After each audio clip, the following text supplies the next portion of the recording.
Bom, aqui eu vou fazer mais um exemplo de como calcular a distribuição de frequência, né? Uma tabela. Então, vamos supor, eu tenho um exemplo aqui, fala assim, ó. Conjunto de dados abaixo representa as idades de mulheres responsáveis pelos domicílios. Construa intervalos de classes para o mesmo ou a tabela distribuição de frequência. Então, eu fiz uma pesquisa, né, com 50 mulheres e obtive esses dados aí. Estatisticamente falando, não é bonito de enxergar esses números. Agora, quando eu pego e mostro essa tabela aqui, ó, do intervalo de classe, então, ó, eu sei que 8 mulheres com idades entre 19 e 24 anos são responsáveis ou são chefes de família.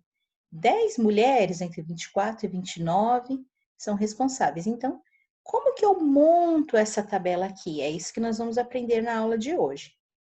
O primeiro passo é eu fazer o quê? Eu descobrir a amplitude, ou seja, a diferença entre o maior e o menor valor. Então, eu fui lá. Qual é a mulher mais velha? 53. Qual é a mulher mais nova? 19. Então, eu fiz ali, ó, 53 menos 19, 34. O segundo passo é descobrir qual o número de classes, ou seja, quantas linhas vai ter a minha tabela. Eu fiz raiz de 50, por quê? Porque eu tenho 50 idades, que dá aproximadamente 7, por quê? 7 vezes 7 é 49. Depois eu descobri o intervalo de cada classe, ou seja, cada linha vai de que idade até qual idade. Para eu saber isso, eu tenho que dividir a nossa amplitude, que a gente calculou lá em cima, pelo número de classes. Então, 34 dividido por 7 dá aproximadamente 5 idades em cada. Então, na primeira linha, ou no primeiro intervalo, eu vou ter mulheres com idade de 19 até 24 anos. Por que 19 a 24? Porque eu somei 5 ao 19, que é o intervalo de cada classe. Na segunda classe, vai do 24 até o 29. Na terceira, do 29 ao 34. Na outra, do 34 ao 39, do 39 ao 44, 44, 49, 49 ao 54. Tudo bem?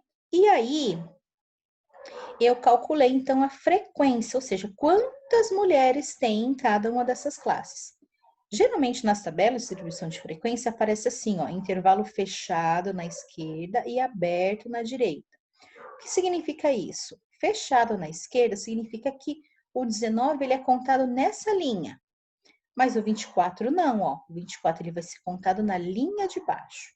Então, na primeira classe aqui, eu vou contabilizar mulheres que têm idade entre 19 até 23. Então, eu fui lá na minha tabela, ó, na minha lista. Então, do 19 a 23, quantas mulheres eu tenho? Eu tenho 1, 2, 3, 4, 5, 6, 7, 8. Que é esse número que apareceu aqui. E agora, do 24 até o 29, mas o 29 não entra até o 28. Aí eu vou lá então, ó. Do 24 ao 28, então, 1, 2, 3, 4, 5, 6, 7, 8, 9, 10. Deu 10 pessoas, que é o que tá aqui. E fiz assim sucessivamente. Para eu saber se eu acertei ou não, eu tenho que somar todo mundo aqui e o resultado tem que dar, então, as minhas 50 mulheres. Quando eu olho uma tabela dessa, que é uma tabela de distribuição de frequência, eu consigo enxergar o que está acontecendo ou o que aconteceu com a minha pesquisa. Então, o intuito de vocês, nesse exercício que eu passei, é vocês montarem uma tabelinha como essa aqui. Tudo bem? Vamos lá, mãos à obra.